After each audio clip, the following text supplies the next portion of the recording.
It was an unusual venue for the hastily organized high-level meeting. Before the situation in Syria's Idlib province could be discussed, Turkish President Recep Tayyip Erdogan was treated to a show of Russia's latest air capabilities and had Russian ice cream. Then they discussed the issue the Turkish president really traveled to Moscow for, the escalating violence in Idlib, calling it a humanitarian tragedy. Erdogan came to ask Vladimir Putin to rein in Syrian forces. Russia and Turkey have been fighting on opposite sides of the war in Syria, but the relationship has grown closer in recent years, with increasing economic and military ties. During Erdogan's visit to Putin's air show, both leaders couldn't stress enough how close their nations have become. Symbolizing this was the delivery of the Russian S-400 anti-missile defense system to Turkey on Tuesday.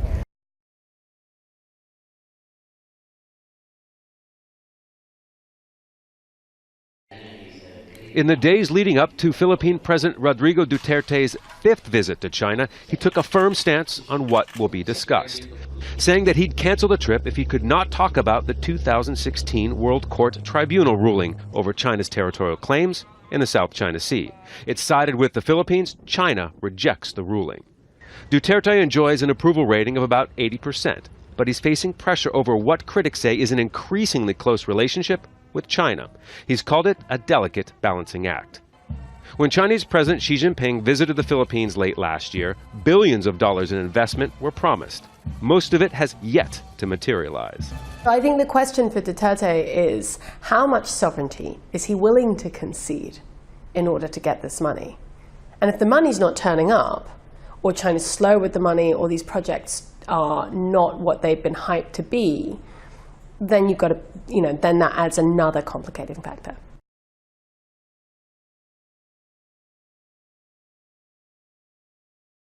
The British government is expected to ask the Queen Elizabeth, to suspend Parliament for an extended period shortly after the summer recess. It's a move that would hamper efforts to block a no-deal Brexit. The government wants a longer period of recess than normal for the traditional party conference season in September and October. What this means is that MPs would be unlikely to have time to pass any laws that could stop Prime Minister Boris Johnson potentially taking Britain out of the European Union without a deal. And that deadline, do or die, as the Prime Minister has said on numerous occasions, is set for Halloween, October the 31st.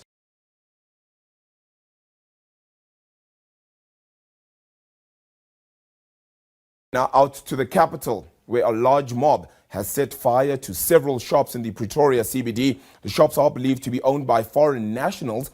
Seem to have somehow tried to manage the situation to a certain degree, or at least contain it to corner Struben and Lillian Ngoyi Street. Earlier, of course, those were the scenes of the looting and the torching of the shops. And as we understand, this is related to an incident that took place yesterday where a taxi driver was shot during what was called a clean up the streets operation by taxi drivers. Taxi drivers were cleaning up the streets of drug dealers. They call them boys. So they took the matter into their own hands, saying they do not believe in police to be doing an effective job in terms of clearing the streets of drug dealers and Nyaupe boys. So the taxi operators took it upon themselves and they embarked on this operation, and as a result of that, a scuffle unfolded yesterday, leading to the shooting of one taxi driver.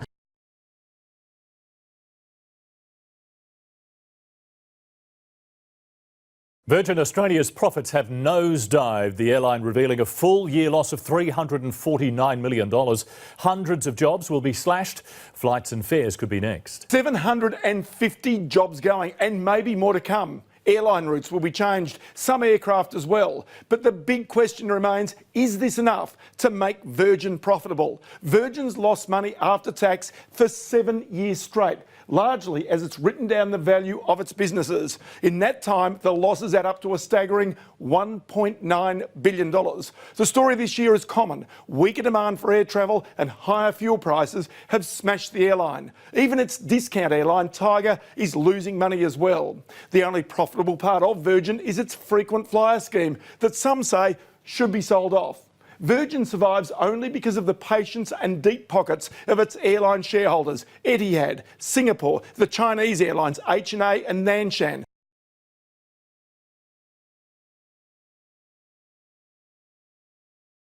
First, we are going to begin with Tropical Storm Dorian on the move and those new fears this morning that it could hit the U.S.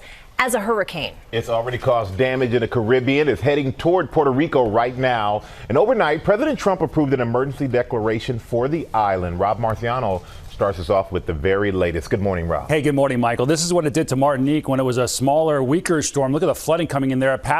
A bus there. Hopefully everybody got out okay, but that's just 4 inches of rainfall. So it's got a lot of rain. It's going to have a lot of wind, and we are getting now into prime time for hurricane season. So we got not one, but 2 storms to speak of. We'll deal with Aaron later. I'm more concerned is Dorian right now because it's still about 80 miles from St. Croix. So the U.S. Virgin Islands is going to be impacted with tropical storm warnings for the British Virgin Islands and all of Puerto Rico for 70-mile-an-hour winds, especially on the east side of this. As you see, once it goes past Puerto Rico later on tonight and tomorrow and through Friday, by Saturday it's a Category 1 into the southwestern waters of the Atlantic where it's very warm. Category 2 by Saturday night.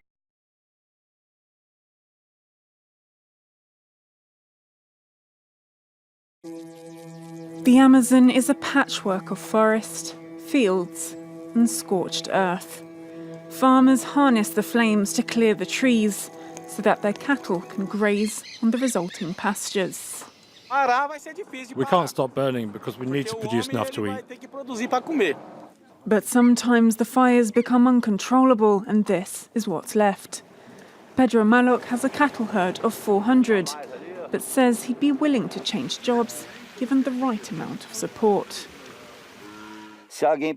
If somebody paid me to replant, I'd be happy to plant trees. I don't have the money for it, though. He doesn't understand the international uproar. 2013 was worse.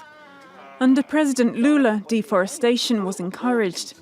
His government even gave poor families Amazon land to clear for free, so that families like this one could have a place to live.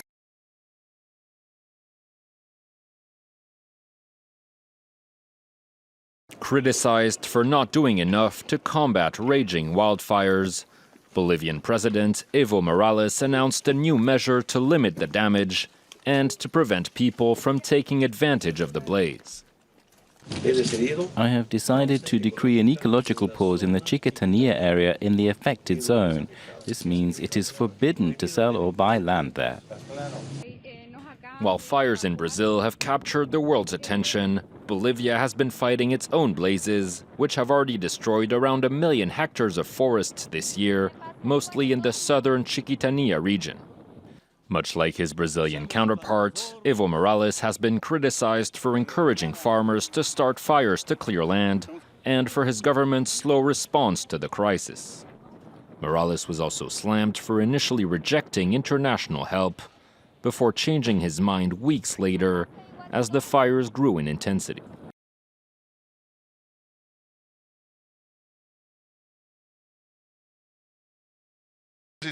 President Jair Bolsonaro says the situation is under control. He's sent in the army and the rainy season has arrived. Brazil, he says, will solve its own problems. Will look after the Amazon.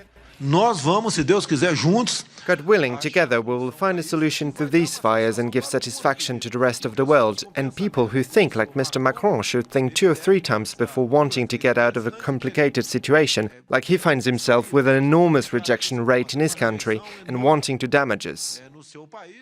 After a meeting in Brasilia with Amazon state governors, Bolsonaro even suggested there should be more development in the Amazon region. Hours later, a congressional committee approved an amendment to allow commercial agriculture on indigenous reservations, something that is currently prohibited. We're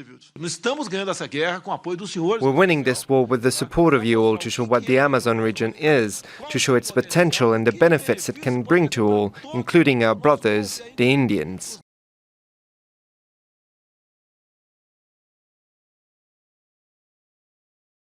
Indeed, Salome Zuberavishvili is perhaps one of the last EU enthusiasts standing in the world today. She told me that she believes Europe is a successful project and that it thrives under pressure, it thrives in moments of crisis. She says that Georgians do want to be part of the bloc. They are not on the accession list, but she says the country very much desires to move towards Europe.